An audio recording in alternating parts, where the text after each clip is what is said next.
Well, good morning. My name is Bob Dubois, President and CEO of the Noblesville Chamber of Commerce, and we're thrilled to have you here in the room here today. Today is made possible with all of your attendance, but I would like to thank you. I appreciate the assist there. Today's made possible with your attendance here today, but also through our table hosts, who are hosting many of you, and our presenting sponsor, our friends at Hamilton County Tourism. They are key partners in the growth and success of our county, and in particular, I'd just like to say thank you to Brenda Myers and your entire team.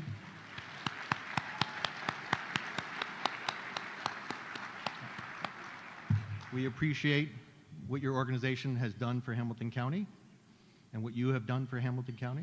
We'll hear more in the future. On our screens, you've seen our table hosts and our corporate partners that also make today possible. I'd like to draw attention to our legacy partners, Blades Audiovisual, Pacers Sports Entertainment, G League Mad Ants, Skyview Dental, First Merchants Bank, and Riverview Health. They are our key legacy partners who would join us in every activity that we do throughout the year. Today's room is filled with a lot of elected officials, and I was thrilled to see the growth of elected officials register for today's events. We have folks from the Township Trustees' offices, city council members for each of the 4 cities, city clerks, school board members, our school superintendent, a lot of appointed officials on commissions and boards throughout the county, our county councilors, who are a key ingredient to the success of Hamilton County, and Mayor Finkham, Mayor Willis, and Mayor Jensen are all here today. And that tells you about the team spirit here in Hamilton County. It's why we move forward as a county. So I want to say thank you for all of you for joining us.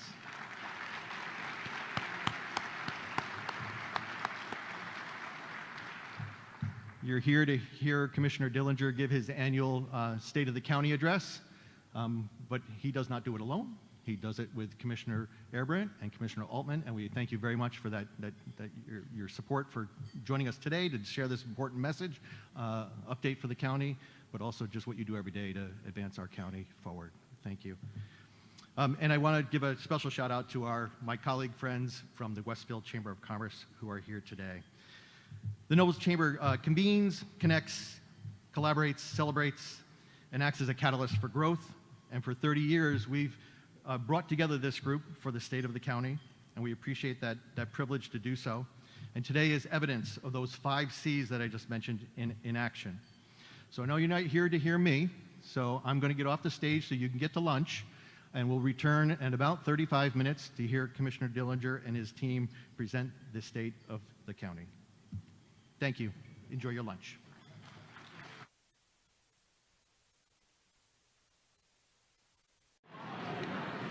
I don't want to disturb you while you're finishing your lunch, but we're going to disturb you while you're finishing your lunch and move on with our program. I have approximately 60 seconds worth of chamber commercials that I'm going to ask you to bear with me on. We have a couple of chamber events coming up in the month of July. We have an employer roundtable on childcare. A critical component to success of business is how we address childcare in our county and with our businesses. This is in a partnership with Invest Hamilton County and Child Care Answers on July 11th, and that's for employers. And it's a conversation about how we might tackle that issue here in the county, but also tools to deploy in your workplace with your employees. July 11th, you can register online for that. Along those same lines, on July 26th, the last Wednesday of the month, Bridging the Workforce Gap series, we have a focus on disability employment, and we have joining us our friends from Invest Hamilton County to talk about their Investability initiative. We also have the Mayor's Advisory Council on Disabilities there, and our friends from Janus. There'll be more information coming forward on that, but that'll be our July luncheon at Purgatory. And then this year, we're celebrating our 10th anniversary of our Women in Noblesville, our WIN initiative. And they are celebrating their 10th anniversary at Mustard Seed in an evening event on the 21st of August. But I want to draw your attention to the fact that each year they have a Woman of Impact Award, and those nominations are open now through July 26th. So if you know of a woman who has done impactful things in the city of Noblesville, you should go online and make a nomination for that. And then lastly, our AEC network, which is our architects, engineers, and construction, are sponsoring our 9th annual Birdies and Brews golf outing at Purgatory Golf Club on September 12th. That is not only a great day of golf, some craft brew, but it also is a critical networking event for lots of businesses and a significant fundraiser for the Noblesville Chamber, and our ability to support small business is contingent upon the success of those types of events. Those are my commercials for that. We appreciate you listening. You can see those information on your table. I was asked by a few folks, I skipped a full introduction last year of Commissioner Dillinger, and there was a lot of new people in the room that didn't know much of his background. And so I'm just going to highlight a couple of quick things here. Commissioner Dillinger was first elected back in 1989, so it makes him the longest acting commissioner in the state of Indiana. He represents District 2, what happens to include Noblesville. He is a former town council member in Noblesville, an attendee of Noblesville High School, owns SC Dillinger and Associates Insurance Agency, has received numerous awards for his work and the work of the commissioner team and the Hamilton County throughout those many, many years. And he has 5 children, 9 grandchildren, 11 great-grandchildren. Is it 11? 11? Which is outstanding. And he's vice president of the Indianapolis Airport Authority, which I know he's very proud of the work that he's done there as well. And he enjoys spending time both here at home and also in Mazatlan, Mexico.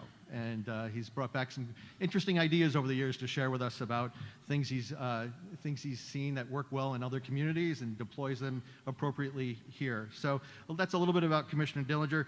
Commissioner Dillinger, we thank you for joining us for your annual address. We look forward to hearing it every year.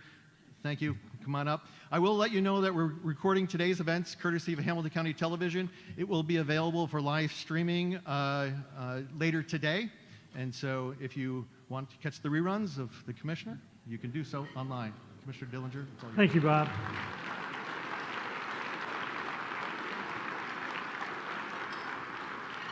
I'd like to, first of all, thank all of you for being here. This is our 35th State of the County address. My first one was above the bowling alley on 32, and I think there were 35 people there. There's about 500 people here today. And when I look in the audience and I go around, I see the real movers and shakers and the people that have made Hamilton County the #1 county in Indiana, one of the #1 counties in the United States. So I want to thank you all. Give yourself a round of applause because you deserve it. I also, so that I don't get kicked out of my house, I want to thank my wife, Renee. Those of you who are elected in the room know, we run for this office and we kind of deserve the stuff that we get sometimes. But our wives and our spouses and our family don't always deserve what they get because we're in public office. So thank you, Renee, for being here. And she is a surgical nurse right across the way at IU. And I'm leaving for a quick golf trip right after this meeting, but her birthday is tomorrow. So I thought I'd wish her a happy birthday too. So thank you.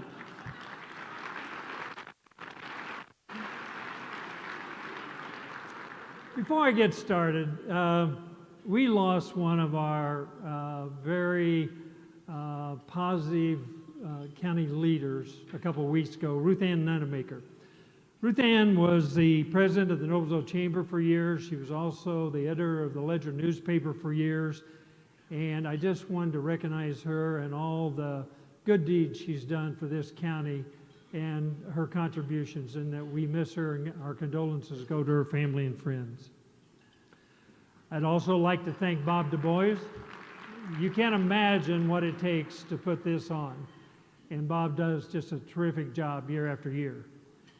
I want to thank Senator Scott Baldwin and his partner John Barbie. They own Envoy Incorporated, and they loaned me their facility and two of their top people for about 2 months to put this show together. Well, I might be able to present it okay without these high-tech people, being Carly and Maddie, and then our top two people, Dusty and Byron. Without this team, trust me, this speech would be, I'd be thanking you and you'd be going home. Because if anything fails to work here, we're finished. I hope you enjoyed your dinner. So anyway, I can't thank you for enough, because they put up with me seriously for 2 months. And I get pretty hyper about this because the IT stuff is something I don't know anything about.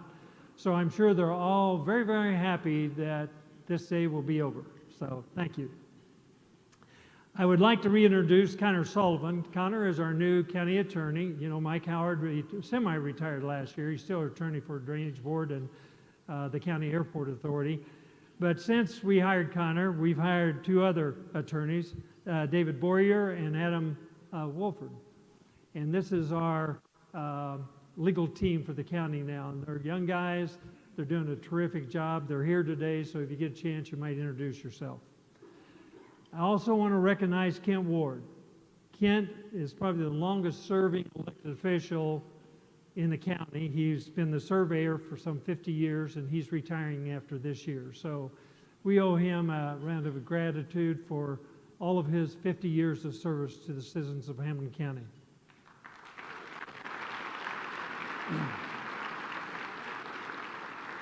Another new member of the county team is Chad Kinnett. Chad is our new executive director for the Emergency Management Agency. He previously served as the public safety director for Noblesville. Chad's very talented with a lot of experience, and we're very happy that he came on board with us. I also would be remiss if I did not recognize these four young people. If you've been watching your television at all, these are four Hamilton County people from Carmel and Noblesville, and I just lost my screen here. Did I do something wrong? Come back up. Okay. That's qualified for the Olympics, and what an honor to have four people from Hamilton County on the Olympic team. Let's hear it for these other people. What a feat.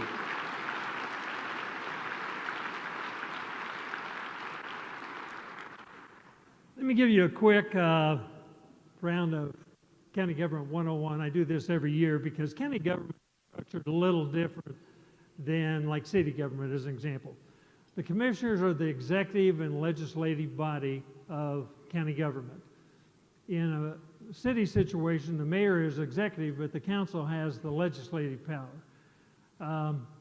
We work as a team, and it takes 2 votes to get anything done. You have to live in a district. I have to live in the Noblesville Fishers area district, Christine from Carmel district, and Mark from the surrounding Westfield and northern part of the county district. But you all can elect all 3 of us. You can all vote for us, and we all represent the entire county as much as each one of us from the district. We meet officially on the 2nd and 4th Mondays of the month, and then probably 50 times in between those. So our president this year, which we rotate every year, is Mark Harebrant. Mark was first elected in the caucus in 2013. I'm the vice president this year, and I was elected in '89, served on the city council and the county council prior to that. And Christine, which was our president last year, was elected as commissioner in 2003, and she served on the council from '96 to 2002. Now let me talk about Mark here.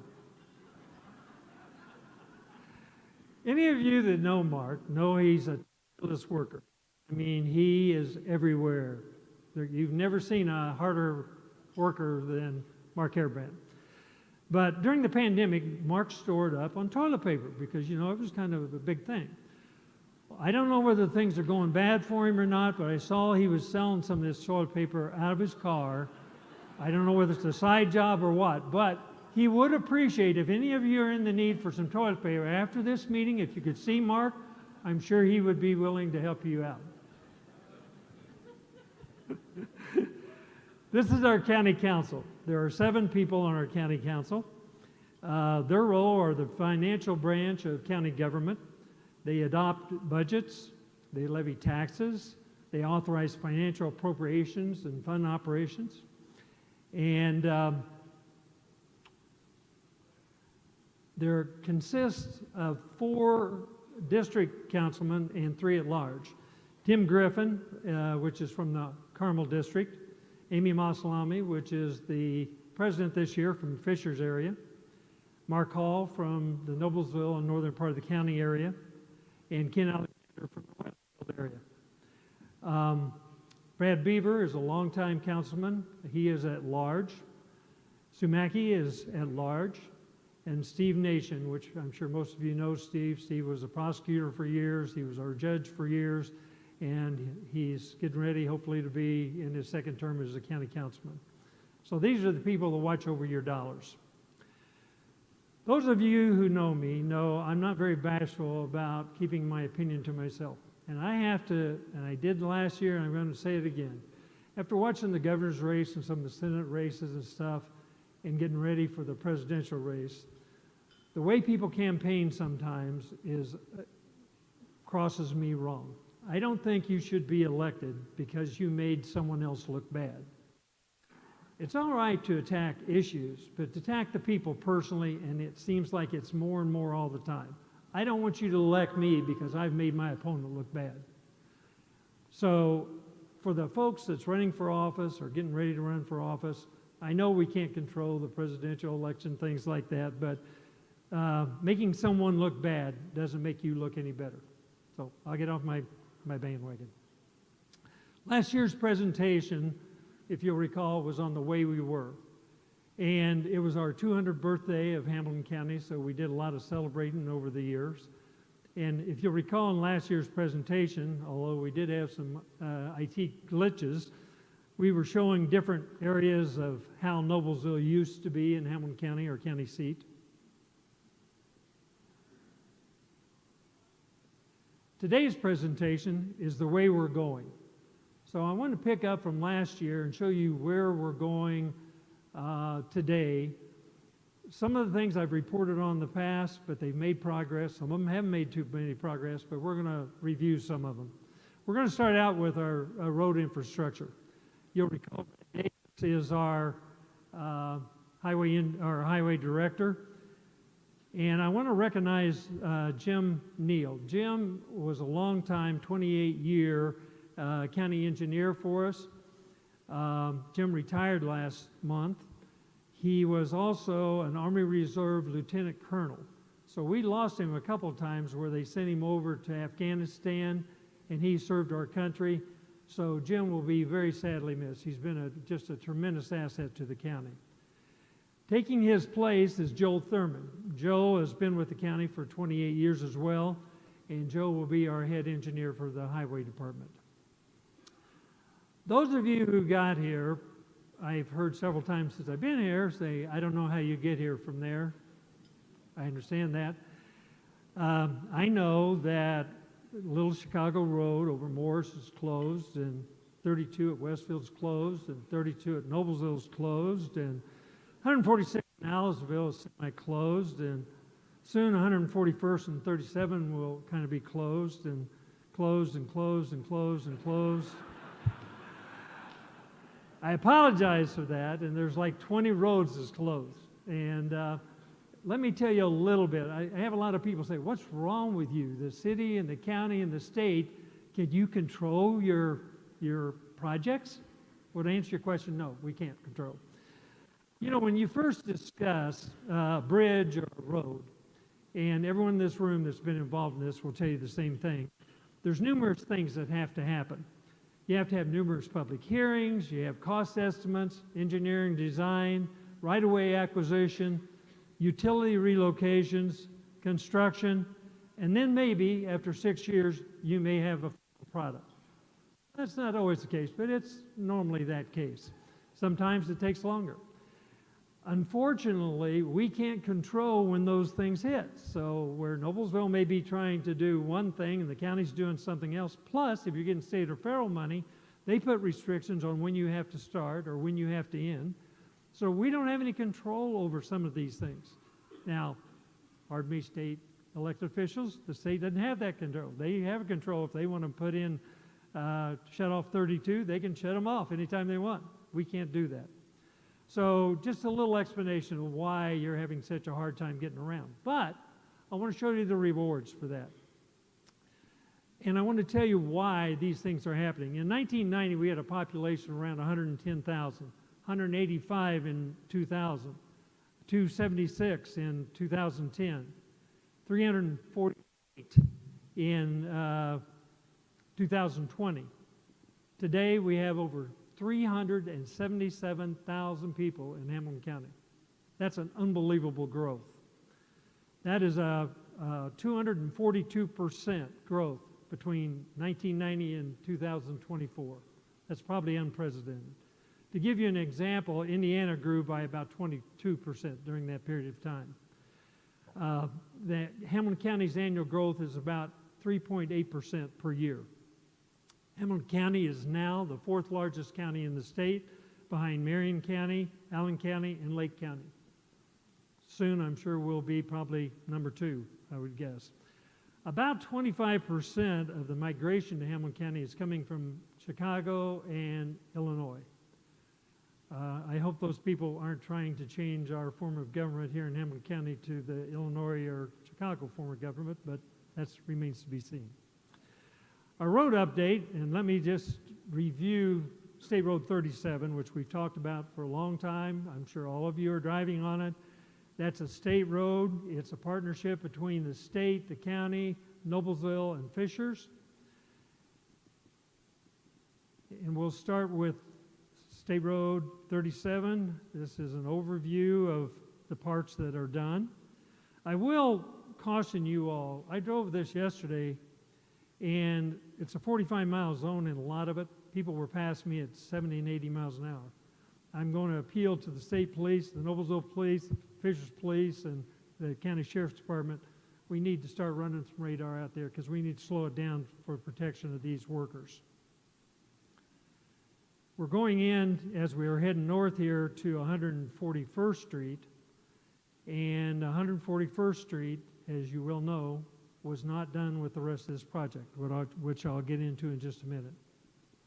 As we pass it, then we're going on north to 146th Street.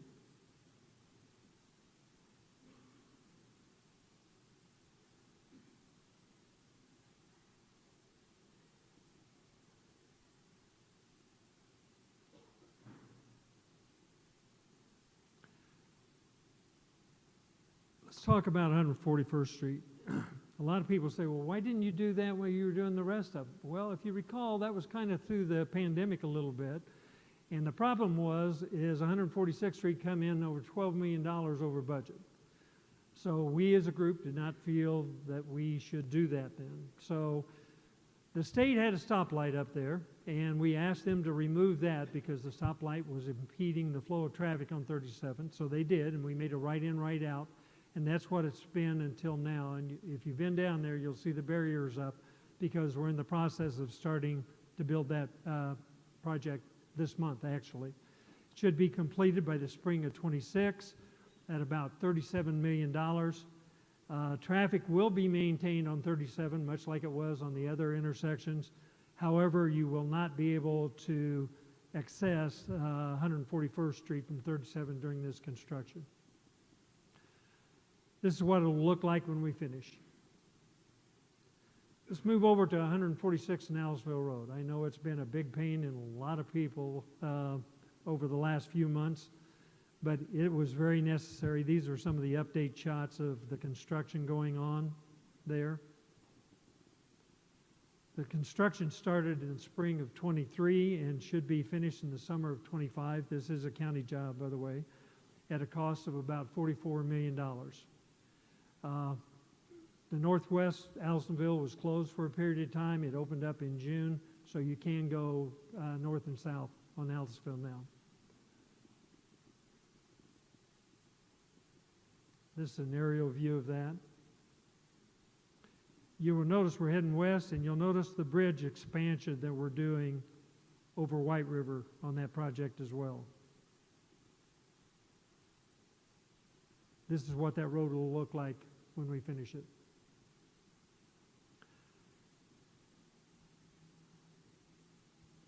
As you'll recall, when we first started building 146th Street years ago, the thought was we were going to do it in three parts. First the central part, then the Noblesville part to the east, and then over to Boone County. And the thought was to make somewhat of a thoroughfare between 65 and 69. That's still our thought. But with the growth of the county, it's kind of impeded the progress of that. Why do we need improvements on 146th Street? The Sheriff's Department tells us that it's the most dangerous road in the county. Following too closely, failure to yield the right-of-way, animal and objects in the roadway, and they've classified three roads, Hazeldale, River, and Allisonville, and 146 is where they've attended most accidents. These are the three intersections we're looking to next, and as I was telling you all the good news about 146th Street, the bad news is we're doing 146th and Hazeldale next, and it will look like this whenever we complete. Don't get too happy about that because we'll be going on down the road and doing other intersections after that, but construction will start in 2026, finish in about 2028 at $37.8 million, of which the state has helped us with $8.7 million of funding for that intersection. Now we're going to switch over to Pleasant Street Corridor. This is actually Noblesville's corridor. And I want to congratulate Mayor Jensen and the City Council for having the guts to do this. We started talking about this corridor, honest to God, when I was on the City Council in 1980. So that's only taken us 44 years to do this. And they received an awful lot of criticism in doing this, but they did what they had to do when they had to do it, and I respect you very much for that. This is a picture looking west. You'll see the 4-H grounds on the left and the post office to the right. This is the reason that road needed to be finished. This is 8th Street. This is 32 going into Noblesville past the bowling alley. And as we're looking west there, we had to tear down the O.V. Winks building and the annex on the 4-H grounds, of which the city bought. And we also had to tear down that household hazardous waste facility, which the city also bought because of Pleasant Street.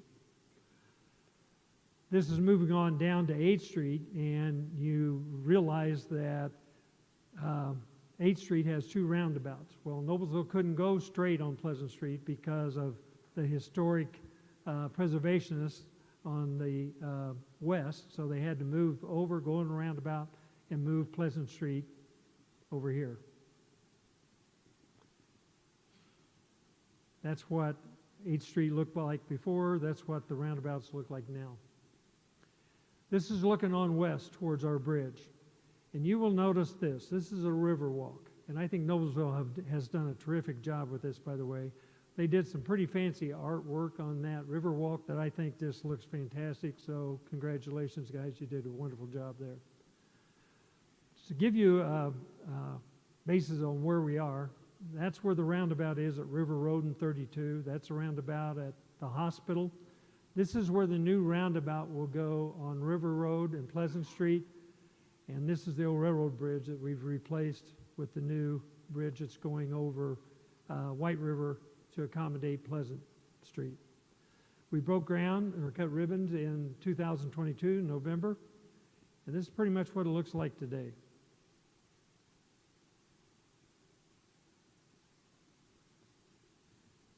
Construction started in 2023. It should be finished by November of 24 at a cost of $15 million. This is another view of it looking west. And as you're going west, you'll notice that's River Road. There's 32. And this is what the roundabout will look like at River Road. Now we're looking back east at this particular picture. But going on west, and they've got part of that roundabout already started on River Road, that is the road that's extended on down to 32. And that ties into Hague Road. If you've gone along 32, you've noticed, by the way, Noblesville will be building a bridge over Cicero Creek there. And if you went along 32, it kind of looks like this now. So if you wondered what was going on, that's what's going on. And from what I understand, the state's putting a roundabout there. And so we'll have another roundabout in Hamilton County, like we don't have too many already. But let's talk about capital improvements just a little bit. Let's talk about the 4-H grounds. You know, the 4-H ground folks have a $65 million renovation plan for our 4-H facilities. The council has given them $15 million to start, and I think they've raised another $3 million in contributions. They had to replace the OV Winks building and the annex, which I showed you before, that had to be torn down for Pleasant Street, and that will make room for the expansion hall as well as expansion improvements for the classrooms. That's where the OV Winks building was. That's what it looked like before. They've torn it down. That's what it looks like now. And this is where the new bicentennial building will be built. They are going to rename it to the Silo at 37. And these are some of the renderings of what that facility will look like.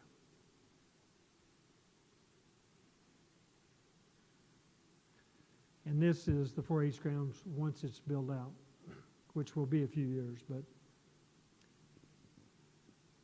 when I was showing you that, I also showed you the household hazardous waste that was torn down for Pleasant Street. And that's the county property as well. It's located there, and this is where the old Humane Society used to be. That was moved to Fishers here a few years ago, and we are relocating the household hazardous waste into this facility. They will occupy that along with soil and water conservation and weights and measures in that building. And they've literally had to gut that facility and start all over, so that's what it looks like on the inside. Next is last year, and I think this is an extremely important thing. We haven't gotten as far as we would like to, but we are creating a new domestic violence center. And that is located here on 38 at the top of the hill where the hill goes down to Hague Road. And that was 9 acres that the county purchased for $550,000. We don't have a start date. We're still working on it. The projected cost is still around $15 million. And the reason for this is we don't have a place to put battered women and children in this county. If we have that problem, we have to take them to Marion or Madison County. That's not what Hamilton County should be doing. So Christine's kind of been leading the charge on this, and we're currently working with Prevail to work out some of the details on this, and hopefully I'll have a more up-to-date event of this next year. As I showed you last year, these are some of the renderings of the proposed thing, which may or may not be. Another project that we're starting on is the new Public Safety Training Center. This training center was first proposed in 2015 at a cost of around $3 million. Unfortunately, it did not pass the council, so we couldn't do it. We've come back to the council since then, and they've agreed to fund it. This is very important because Hamilton County puts a lot of emphasis on its public safety, its fire safety, its police safety, and its emergency management. Construction has not been determined yet. The cost will be between $20 and $27 million. And again, this will be the training center for public safety officials with indoor shooting range, fire safety training, and emergency management exercises. This is located on River Road in this area by Beaver's Gravel, most of it. And these are some of the projected renderings of what it'll look like.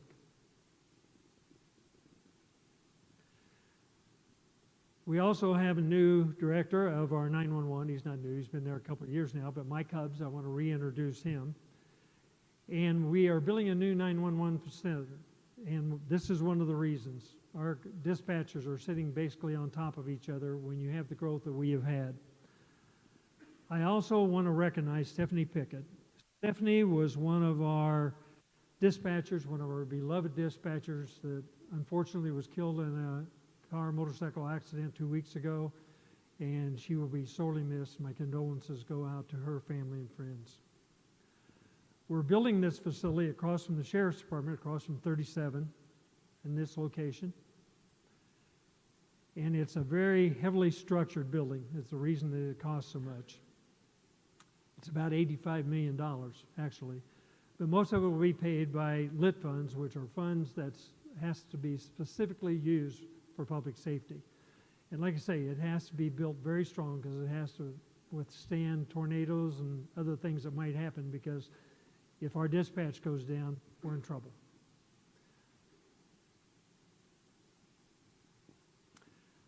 A new item that we've approached this year with partnership with the Chamber of Commerce and Riverview Hospital is Child Care Center. The national average weekly spent on child care in 2023 was $321 a week. That's an increase of 13% over the $284 in 2022. If you total that up, that's $1,300 a month. Now, if you have 1 or 3 kids, how do you afford to go to work? And we're running into problems, as other places are, because we have 24/7 nursing and stuff at the hospital. We have dispatchers 24/7. We have jail deputies 24/7. We have officers 24/7. And there's nowhere to keep the kids. All of us, not just Hamilton County, but all the counties around us are having the same problem of how do you get these young people to work. Well, we're attacking that problem right now, and Christine's kind of leading this charge as well. And we think we can support our workforce with it.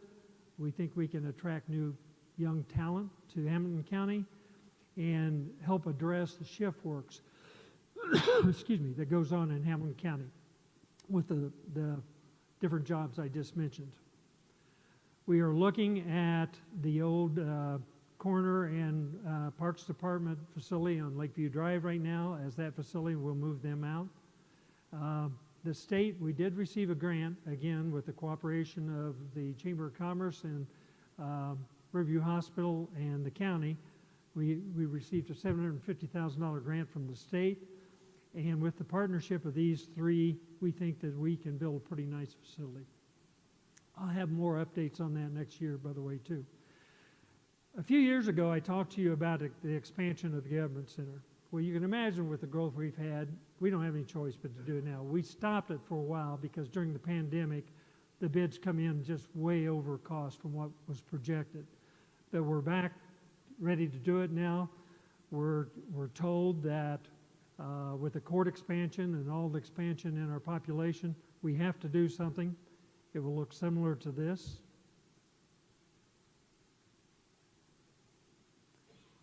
Hopefully, we're going to break ground by the end of the year.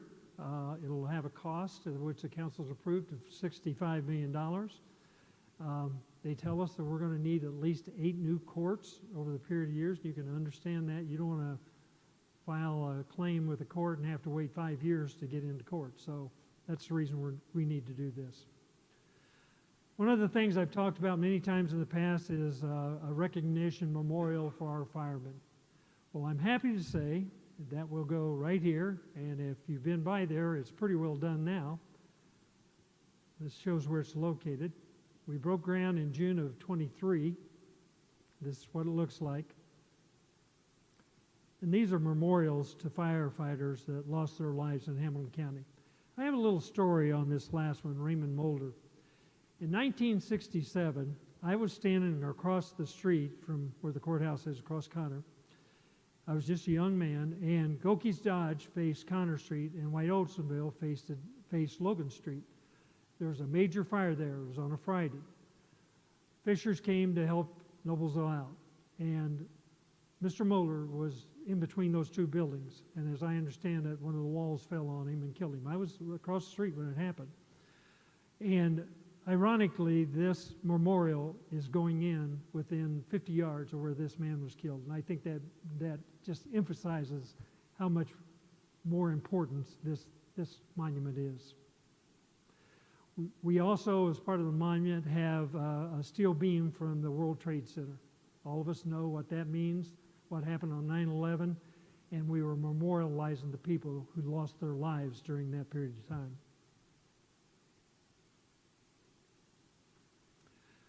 We have embarked on a new venture, and that's a new wastewater treatment plant up by Baker's Corner on US 31 and 236th Street. It's about 70% complete. It's about a $65 million cost, and most of that will be paid with ARPA funds, which is the American Rescue Plan Act funds that was given during the pandemic. The reasons: we had a lot of failed septic systems up in that part of the county, and this allows for sustainable commercial and residential development all along 31. There's a new National Guard armory that will be going up there as we speak. Reynolds Farm Equipment is already up there, and we're looking for a completion around 2026. And Mark has led the charge on this. To give you an idea how big of impact this could have on the county, it covers around 42 miles of development around this area. To give you a comparison, Carmel is about 49 miles. So that tells you how big this is. I want to talk about the Indianapolis airport a little bit. And we have a table of our airport folks here. The Indianapolis airport is extremely important to Hamilton County because all of the business travel that we have and as far as that traveling for vacations and things. This is our Airport Authority Board. I've had the pleasure of serving on it for the last 22 years. And I want to introduce Mario Rodriguez. Mario is here. Mario received in 2023 the Dynamic Leader of the Year Award by the Indiana Chamber of Commerce. He also received IBJ's Medium Indiana 250 Most Influential Business Leaders in Indiana. And he also recently received the 2024 International Citizen of the Year from the International Center. So through Mario's leadership at the airport, we're doing some pretty fantastic things. We have been the best airport in the last 12 years in North America. We're number one in customer satisfaction. And those of you who fly any, I'm not telling you anything. You know how good our airport is. We received all these accolades, and I just can't say enough about our folks that run the airport. If you've been out there recently, you can see there's a lot of construction going on. Well, we're building a new parking garage, or addition. It's 5-level expansion with 500,000 square feet, 1,400 parking spaces. It'll have a solar canopy to protect the vehicles on the 5th floor and also serves to produce clean energy. It'll have electrical charging stations, hookups, and it's about $77 million.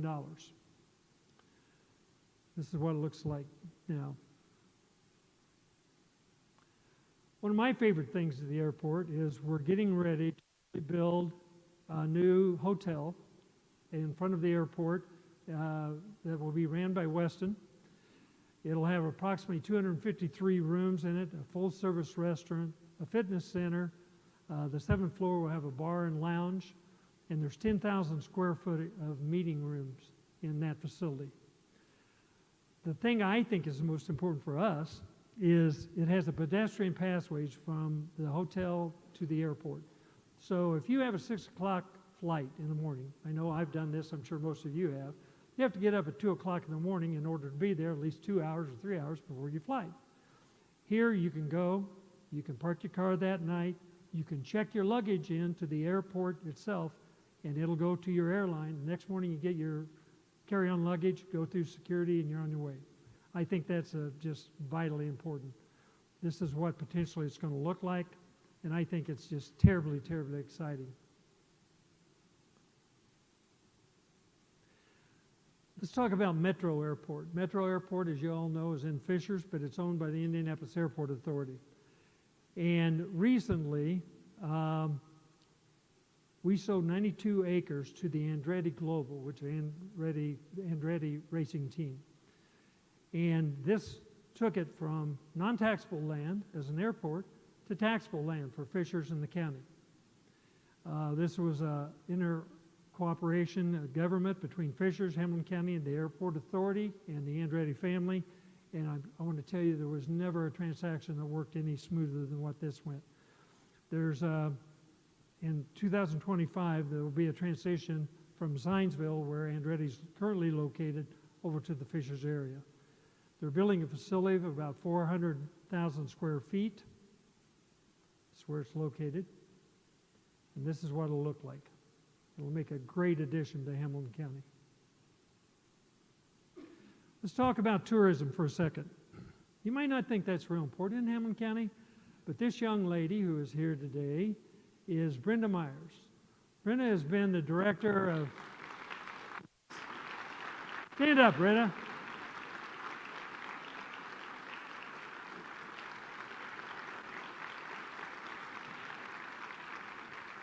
Brenda has decided to retire after this year, and those of you who know her know how much she has done for this county. I can't say enough praises for her, and we will miss you very badly, Brenda. Thank you for your service.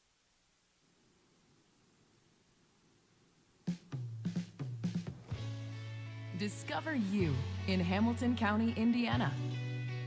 The artist in you. The foodie in you. The adventurer in you. The kid in you. Discover you in Hamilton County, Indiana. It's closer than you think. Plan your getaway at visithamiltoncounty.com. And for those of you who don't think Hamilton County is an attraction, let me give you some figures. Last year, there were $6 million or 6 million visitors that visited Hamilton County. Of that, 3 million of them stayed overnight. That means there was over 5,000 hotel rooms rented. And get this figure, there was over $1 billion in direct spending in Hamilton County because of tourism. That's how important it is to our county. So thank you, Britta. Let's talk about park and recreation. I could talk about this for probably an hour, but I'm only going to point out one thing that they're doing very special right now. This is Chris Tice, who is our director, and they are putting together the Belfort Bridge in Geist Park and Geist Greenway. This is a bridge that Al Patterson, which is our old director, and Mark Harebrant fought real hard to get. It looked like that, and it was built in 1869, and it's on the historic registry. Jackson County, near Seymour, donated it through Mark's effort and Al's effort to Hamilton County to build this pedestrian bridge in the Fall Creek area. Construction costs about $7.5 million, of which $2.8 million is coming from the Indianapolis Metropolitan Planning Organization. And this is what the bridge, and it'll be an open bridge with plexiglass on the outside. It'll look similar to this, and it'll be located in this location. That's Geist Park, Florida Road. It'll make a magnificent addition to the Parks Department. So thank you, Chris and Mark, for heading that up. I've talked about spending a lot of money today, a lot of your money. Now I'm going to tell you financially where the county sits, and I'll close with this. Thanks to our county council keeping a close eye on our finances, we have over $110 million in reserves and rainy day funds. We are the only county in Indiana that has a AAA credit rating. Now, those of you in finance know how important that is because that affects your bond rates whenever you bond something. We are the 6th lowest tax rate in Indiana. Last year, our property tax did not go up. Only the property, your value of your property went up. So you may have to pay a little more taxes because it wasn't because your taxes went up. I'm going to close with this. You know, every year for the last numerous years, I'm often asked, well, what are you going to close with your seagulls and stuff this year? Well, I couldn't think of anything. So I asked my young team, could you come up with something that we could close with that might have a little humor to it? This is what they come up with.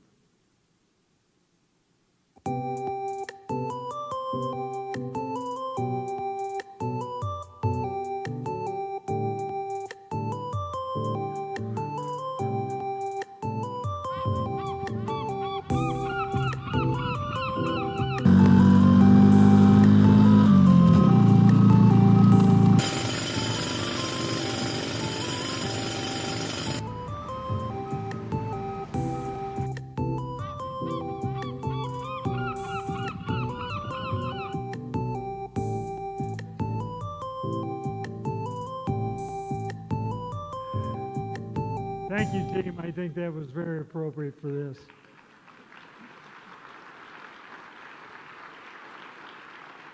I hope you've enjoyed our presentation on the way we're going. I have a promise to you from the three commissioners. We promise to strive to do the right things for the right reasons to represent this county and keep Hamilton County rated #1. Thank you very much for your attention. Hope to see you next year. Thank you.